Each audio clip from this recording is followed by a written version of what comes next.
Hey friends, it's Sophia. So, you'll notice better camera quality. I got this new baby a while ago, and also I have no hair.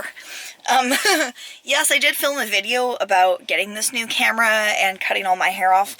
I just thought it wasn't interesting, to be honest with you. It was just a really long, rambly vlog, and I figure if I wouldn't want to watch it back to edit it, you don't want to watch it, like, once it's done. So, scrap that one, but we have better camera quality now. Still an equally janky setup. I'm in my car, of course, my beautiful Gertrude. The camera's on a tripod that's propped up like this against my air conditioning unit so that it doesn't tip over, and if I touch it, it will fall. So, you've seen the title. This video is about We and the charity Free the Children, whatever, We charity.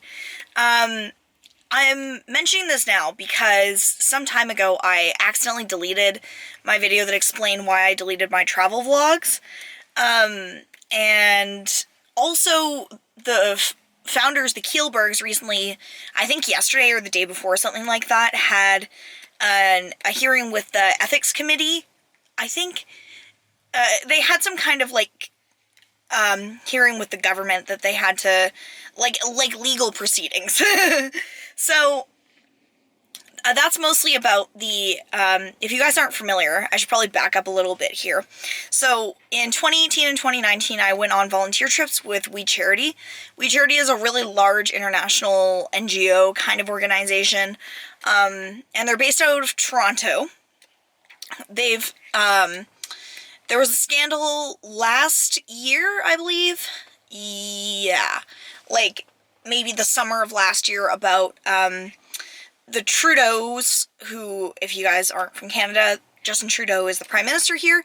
Him and his family being paid a lot of money by We, for appearances, and then in return, because they had been paid a lot of money, there was, like, some kind of conflict of interest, and people thought that We got this really big, like, something like $500 million grant from the government because of these favors that had been done for them. Anyways, so I took my travel videos down in response to that because I don't want to ever promote something that I feel is not 100% ethical or on the up and up, and I just didn't feel good having that posted. So I took that all down, and I made a video explaining at the time what we knew about those allegations. Now, some of the stuff that I cited in that old video that I, by the way, accidentally deleted. I didn't mean to delete it. I don't know what happened, but some of the stuff I cited in that turned out to be false. And since I'm not here about to, like, decide what's the truth and what's not, that's for the Canadian government and for the legal system to decide, I just thought I'd share my experience with the charity, because after the ethics hearing, I went onto their website just kind of like out of the blue, and they were talking a lot about how they treat their donors and stuff like that, and I have some stuff to say about that. So if you see me looking down, it's because I have my phone with me, and I've taken notes, and I'm just reading off my phone. And so, yeah, I'll start off with a fact, which is that every single employee that I've ever had a contact with at We has quit. And this was before even all the stuff with the ethics committee happened. This was, when I say everyone, I mean everyone. My trip coordinator, my 2 facilitators on both trips, both quit. And any kind of, like, internal contact that I had at the organization, they all quit, like, shortly after I went back on my trips. I am sure it was a coincidence that they just so happened to quit at that time, but it's worth mentioning because so many people quit, like, and not that long after I had contact with them. So, I'm assuming that they had really high turnover, and that I've heard something that I mentioned in my previous videos, that their office culture just wasn't that good. I don't know enough about that to speak to that. If you're a former employee of We, you can tell me. I don't know. I was just a youth who went on these trips. And I'd also like to point out that the organization started with really good intentions. Like, the whole point of the kind of model that they use when they're doing these sustainable development projects is so that they don't like hand stuff out to the community and then it's an unsustainable fix, right? The whole point is that they do these things for the community, but in cooperation with them. They employ local people to do this, so it's not just like we're plopping down a bunch of teenagers to build you a really poorly constructed school, right? Like they actually employ people who live in the area to do this work. So, I appreciate that a lot in comparison to organizations like, for example, World Vision, where they don't do that as much. They don't really partner, they just kind of give stuff. I'm not as familiar with World Vision's work, that's just my impression of what they do, and this is the case for a lot of other charities. And so, me and all the other kids who went on these trips, we really all believed in that mission. You know, I don't want you guys to think that it was this case that we all went there being like, oh, we're so much better, and like, yada, yada, yada. The whole point was that we saw the problems with NGOs, and we wanted to work with a company that we thought actually cared about that stuff, and was not going to just, you know, give these people a bunch of stuff and treat them like they're less than just because they're poor, right, you know? So we all appreciated that, and I think the Kielburgers had really good intentions going into it, especially Craig had really good intentions with the organization, but as it happens, they got themselves involved in some really messy political situations, especially in Kenya, in order to be able to complete what they wanted to do. So if you're interested in seeing specifically what they were doing, I'll put a link in the description to the pages that I was looking at, so you can see kind of what prompted me to think of like all this stuff about specifically what they're saying about their donors. I'm not going to be directly referencing it, but if you want to generally see. So, all of that said, I should also point out that we owns a lot of real estate. People don't realize this, but I was in Ecuador and Kenya, and in Ecuador they owned like several hundred acres of land. Most of it was a sanctuary for just like local endangered species, I think. But a good part of it too was also like Minga Lodge, which is where I stayed. So we stayed in these cabins, right? But we also offers like more luxurious accommodations. They're not still operating out of Canada, but in other places I think they offer like work trips and also family trips. They offer a lot of stuff along those lines, and so they have really nice accommodations in all over, especially in Kenya, but I'll get to that later. So my experience in Ecuador in terms of like getting a weird feeling with them was not really, it wasn't that bad, to be honest with you. I mean, but that's mostly because Ecuador is not like their prime destination. Like they don't put as much into people who are actually going on these trips. I had a really good time. It was really nice. I met a lot of interesting people, and on the build site, which is a decent chunk of what we did there, the foreman was a local person who was employed by we to help with these building projects. So my impression with Ecuador was great. Most of my problems that I have is with Kenya. So we headquarters in Kenya is in Nairobi, and it's in an area called Roslyn. Now, if you weren't familiar with the like geography of Kenya and Nairobi, like I wasn't familiar before I actually went there, Roslyn is a really, really, really affluent area of Nairobi. I know, like, there's always this like really awful stereotype that like, oh, like everyone in Africa lives in huts or whatever, and obviously that's bull and awful and racist. But this part of Nairobi reminded me of like not like the Hamptons, but like a really nice part of like a nice part of Vancouver or Victoria, if you guys are from Canada. It reminded me of a really nice part of Victoria. The houses are really big and it's very fancy. And we headquarters is in Rosalind. So they own approximately $2 to $3 million in real estate, at least in Nairobi alone. I could be wrong about that. I'm just kind of guessing. But it's like the area, what they owned is this really nice house, and it's like fenced in, and they contract a private security company for it and everything like that, the whole 9 yards. It's really fancy. And you know, it's not something you'd expect a charity organization to have, especially one that's like so focused on humanitarian development. But yeah, they own millions of dollars of prime real estate in Nairobi. And in addition to this, they have luxury accommodations. So for explanation, when I say we, by the way, I'm referring to me and my group. When we were in Kenya, we stayed in tents. And the tents had these like cots in them. It was not very comfortable. For bathrooms, we literally had a hole. We had outhouses, and our water was trucked in because we lived really close to where the build site was. We were there for 2 weeks. And then for one of our activities, we were doing beading with some of the local mamas.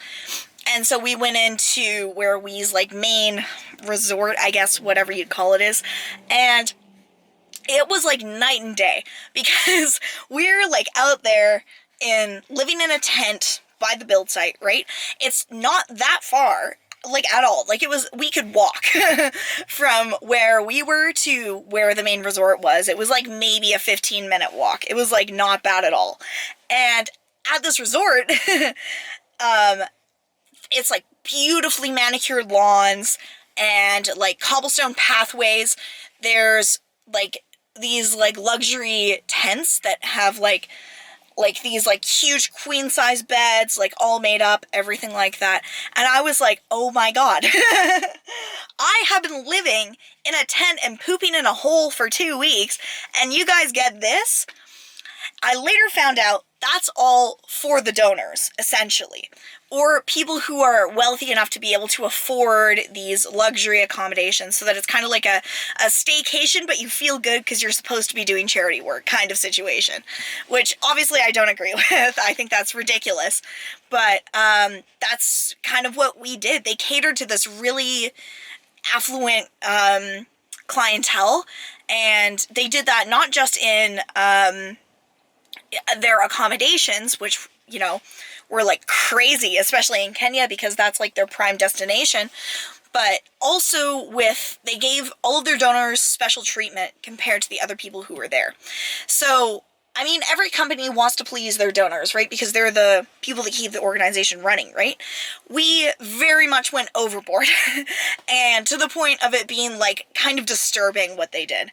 Okay, so when we went to Kenya, and also when I was in Ecuador, they give you really strict directions on how to treat the local people. Don't take pictures of anyone unless you know them personally, right? You're not going to use these people as photo ops. They're not there for like your entertainment or anything like that. These are real people. You can't just take pictures of them and say, oh, look at me, I'm helping poor kids in Africa, right? That was made very clear to us. Absolutely no pictures of any of the kids, any of the parents, any of the families without knowing them first and have had a conversation with them first. And it was really, really important. Like, you could get in huge trouble if you did that. And they really emphasized this culture of respect and getting to know the people first before you just go off and do whatever. And they also, while we were there, they taught us Swahili so that we could have basic communication with them as well. So, you know, I really felt like, okay, well, we can start talking to these people and actually working with them so that it's not just like these kids coming in from Canada doing whatever, right? Like, we're actually trying to get to know them and we care about them. Now, we had a time where we were working on the build site, and then we had come back to our tents, and our facilitators told us, hey, we're gonna have like a community celebration. They're gonna like come and we're gonna do something to like as like a thank you for all the work that you guys have been doing.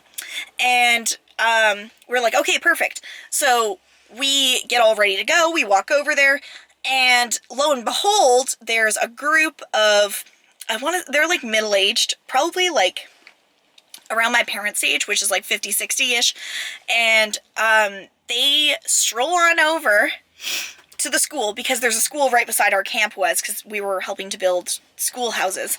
They stroll on over to these kids who were just, like, out playing, you know, taking, like, recess from school, and they, like, pull them aside and start taking pictures with them.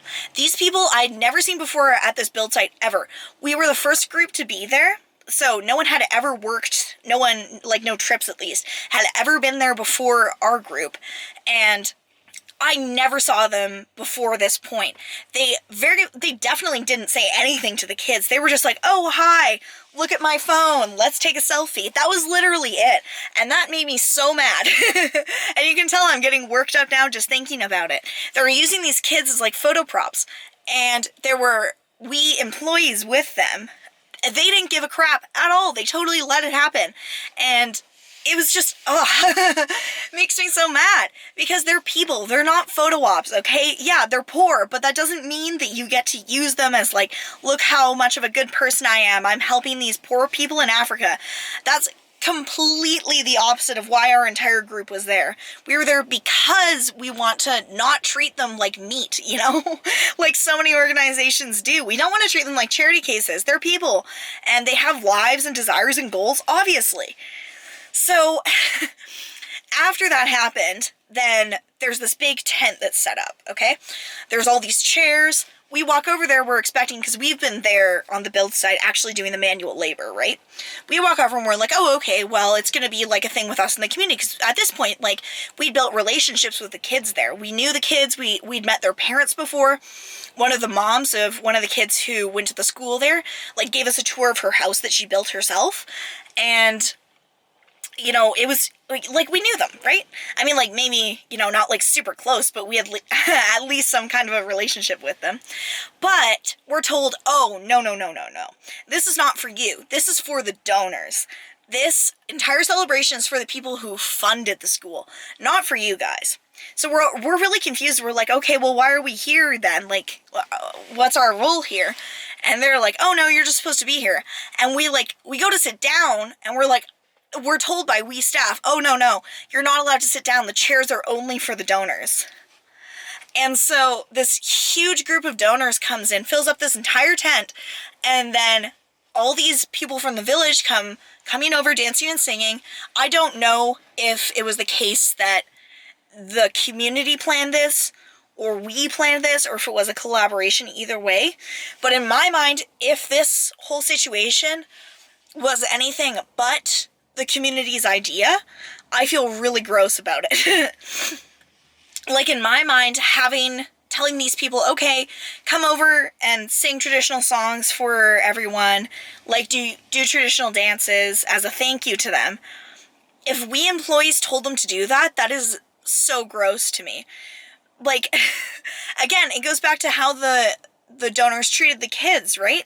They treated them as if they were just photo props. And I feel like if it was anything but the community's idea to do this, then it's the exact same thing. They're treating the entire community as photo props to make themselves feel good. Like, oh, I'm putting my millions of dollars in fortune towards helping these people.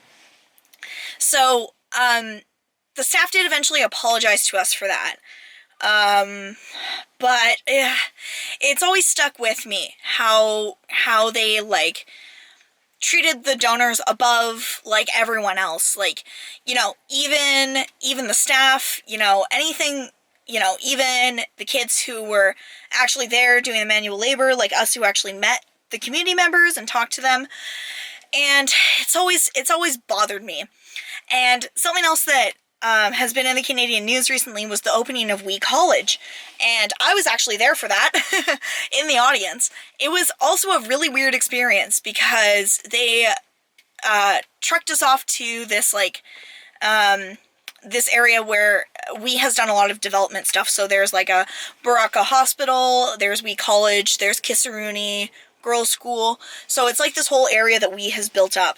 And it's become this kind of, like, hub, I guess, for, like, healthcare and schooling and stuff like that. I don't know the name of the area.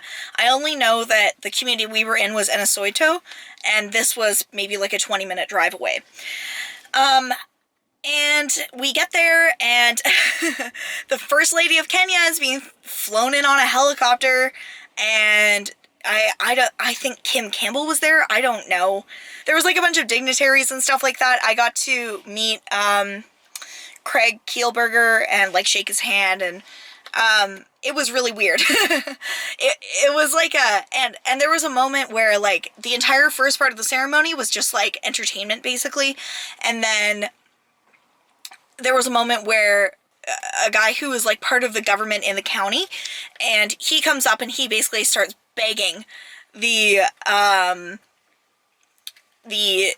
First Lady of Kenya to build roads for them that are paved. And I'm like, it's the entire thing was a political stunt, basically. They brought in all these dignitaries, they brought in people from the Kenyan government, and they used it as a tactic to get what they want with the community. So that's essentially everything that I have to say about We. You can look into it on your own if you want. Maybe if you look closely at some of the footage that has been released in the news about the opening of We College, you'll see me, because I was there and I have pictures, which if I can dig them up, I'll insert here somewhere. Yeah, so the whole situation is really weird and kind of icky, and, you know, if I'm happy to answer any questions that you guys might have. But for now, I'll leave this here, and I hope that I don't have to think about We or feel too bad about it too much in the future. Okay, bye friends.